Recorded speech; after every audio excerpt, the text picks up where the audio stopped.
The subjunctive mood in Latin is used for actions that are either not true, unreal, of a general circumstance hypothetical, possible but not quite real, or hoped for but may or may not come true. To make things easier, Latin utilizes the subjunctive in only very specific and easily classifiable uses. For example, the result of an action will use the subjunctive mood, as does purpose. Since the subjunctive mood is different from the indicative mood, the factual mood that everyone always learns first, the conjugation of verbs into the subjunctive mood will be different. This video covers the conjugation of verbs in the passive voice of the present tense of the subjunctive. The easiest way to think of the passive voice for this tense in the subjunctive is the same as with the present in the indicative. We can just swap out the active endings and replace them with the passive ones. So Catullus' amemus, let us love, can be made passive by exchanging mus for mur, amemur, let us be loved. Simple enough, but let's look at this more specifically. So we'll start with the present subjunctive. Remember that the present subjunctive is characterized by the vowel change.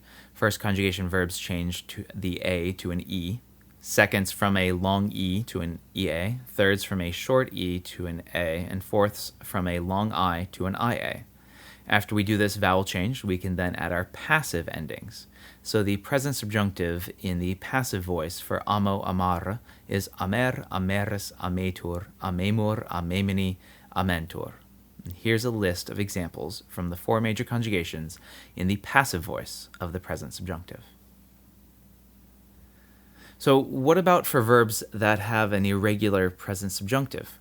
Well, you'll be pleased to know, I know this, that all of our irregulars, sum, possum, wolo, nolo, malo, and eo, none of these have passive forms.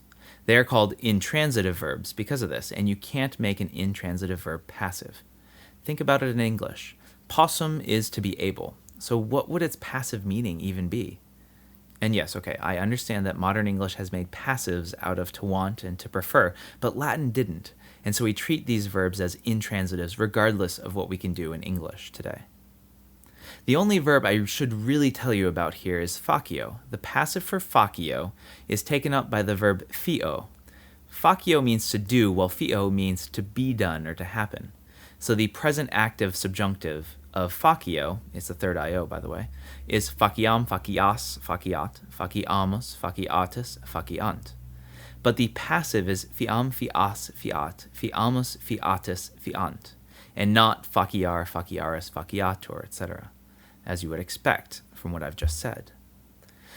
So, here's a nice little tangent. While the carmaker Audi derived its name from the Latin imperative listen, the Italian carmaker fiat is not from Latin. It's an acronym from, pardon my Italian pronunciation, Fabbrica Italiana Automobili Torino, the Italian automobile factory of Turin.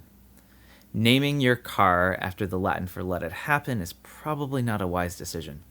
Now, the Latin word fiat has made its way into English, though, in other ways. A fiat is another term for a decree or an order, as in a royal fiat, something a king or queen says that must happen. Fiat is also the first words of God in the Latin Vulgate Bible. Fiat lux, let there be light. So, to end this video, I should probably say fiat finis, let there be the end.